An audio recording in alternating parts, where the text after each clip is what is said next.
welcome to English Stories. Thank you for stopping by. Don't forget to share our stories with your friends. The Swineherd. Once upon a time, there lived a poor prince. His kingdom was very small, but it was large enough to enable him to marry, and marry he would. It was rather bold of him that he went and asked the emperor's daughter, "Will you marry me?" But he dared to do so, for his name was known far and wide, and there were hundreds of princesses who would have gladly accepted him. But would she do so? Now we shall see. On the grave of the prince's father grew a rose tree, the most beautiful of its kind.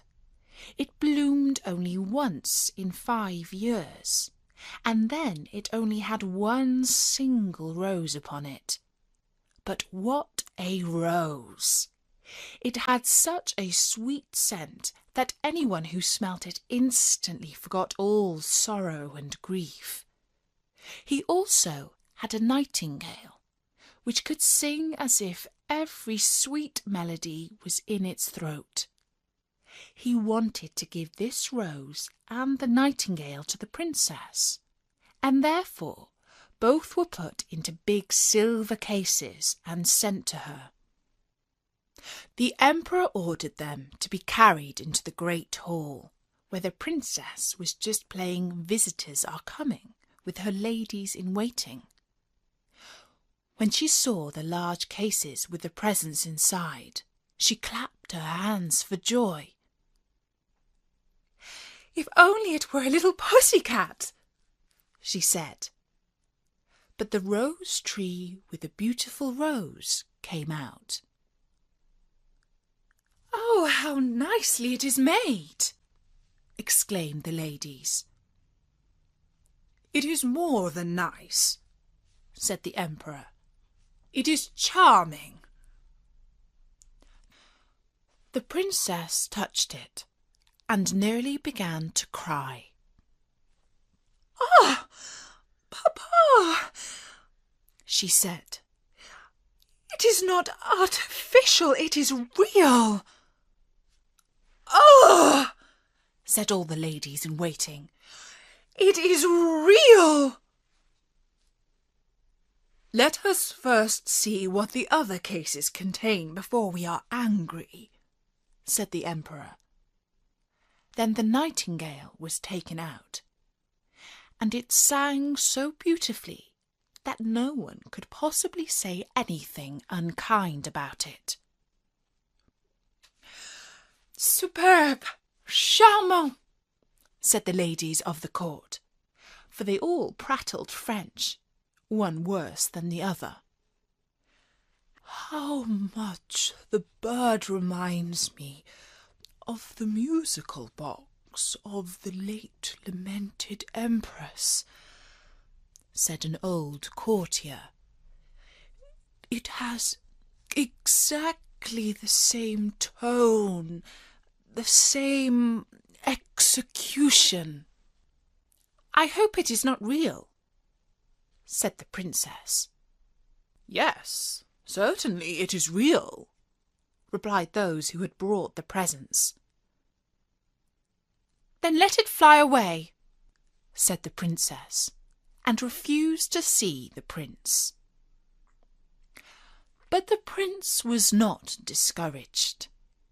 He painted his face, put on common clothes, pulled his cap over his forehead, and came back. "Good day, Emperor," he said. "Could you not give me a job at the court?" "Yes," said the emperor, "but there are so many who ask for a job at the palace that I don't know whether there will be one for you. But still I will remember you. But wait a moment.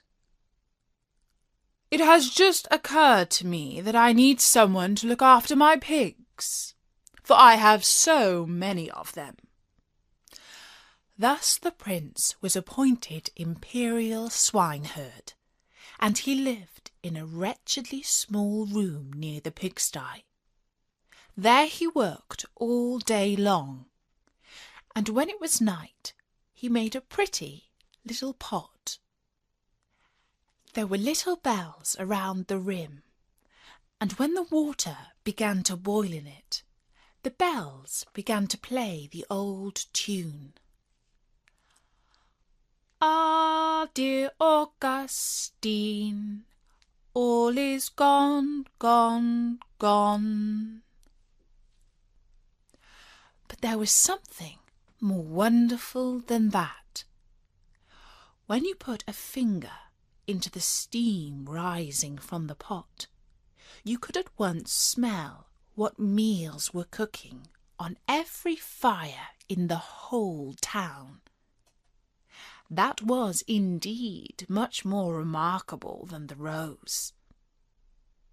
When the princess with her ladies passed by and heard the tune, she stopped and looked quite pleased, for she could also play it. In fact, it was the only tune she could play on the piano, and she played it with one finger. "That is the tune I know," she exclaimed. "He must be a well-educated swineherd. Go and ask him how much his musical instrument is." One of the ladies had to go and ask. Before she went into the muddy field, she put wooden clogs on her feet. "What will you take for your pot?" "I will have 10 kisses from the princess," replied the swineherd. "God forbid," said the lady. "Well, I cannot sell it for less," replied the swineherd.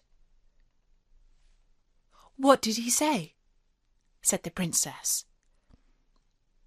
"I really cannot tell you," replied the lady. "You can whisper it into my ear." "Oh, it is very naughty," said the princess, and walked off. But when she had gone a little distance, the bells rang again so sweetly. "Ah, dear Augustine, all is gone, gone, gone." "Ask him," said the princess, "if he will be satisfied with 10 kisses from one of my ladies." "No, thank you," said the swineherd. 10 kisses from the princess, or I keep my pot." "That is tiresome," said the princess. "But you must stand before me so that nobody can see it." The ladies placed themselves in front of her and spread out their dresses, and she gave the swineherd 10 kisses and received the pot. That was a pleasure. Day and night the water in the pot was boiling, and they knew what meal was cooking on every single fire in the town, the chamberlains as well as the shoemakers. The ladies danced and clapped their hands for joy. "We know who will eat soups and pancakes. We know who will eat porridge and cutlets. Oh, how interesting!" "Very interesting indeed," said the princess. "But you must not betray me, for I am the emperor's daughter." "Of course not," they all said. The swineherd, that is to say the prince, but they believed that he was a real swineherd, did not waste a single day without doing something. He made a rattle, which when turned quickly around, played all the dance tunes known since the creation of the world. "But that is superb," said the princess, passing by. "I have never heard a more beautiful sound." "Go down and ask him what the musical instrument costs. But I shall not kiss him again." "He demands 100 kisses from the princess," said the lady who had gone down to ask him. "I believe he is mad," said the princess, and walked off. But she soon stopped. "One must encourage art," she said. "I am the emperor's daughter." "Tell him I will give him 10 kisses, as I did the other day. The remainder one of my ladies can give him." "But we do not like to kiss him," said the ladies. "That is nonsense," said the princess. "If I can kiss him, you can also do it. Remember that I give you food and employment." And the lady had to go down once more. 100 kisses from the princess," said the swineherd, "or everybody keeps his own." "Place yourself before me," said the princess then. They did as they were ordered, and the princess kissed him. "I wonder what that crowd near the pigsty means," said the emperor, who had just come out on his balcony. He rubbed his eyes and put his spectacles on. "The ladies of the court are up to some mischief, I think. I shall have to go down and see." He pulled up his shoes, for they were down at the heels, and he was very quick about it. When he had to come down into the courtyard, he walked quite softly, and the ladies were so busily engaged in counting the kisses that all should be fair, that they did not notice the emperor. He raised himself on tiptoe. "What does this mean?" he said, when he saw that his daughter was kissing the swineherd. And then he hit their heads with his shoe, just as the swineherd received the 68th kiss. "Get out of my sight!" said the emperor, for he was very angry, and both the princess and the swineherd were banished from the entire empire. There she stood and cried. The swineherd scolded her, and the rain came down in torrents. "Alas, unfortunate creature that I am," said the princess. "I wish I had accepted the prince. Oh, how wretched I am!"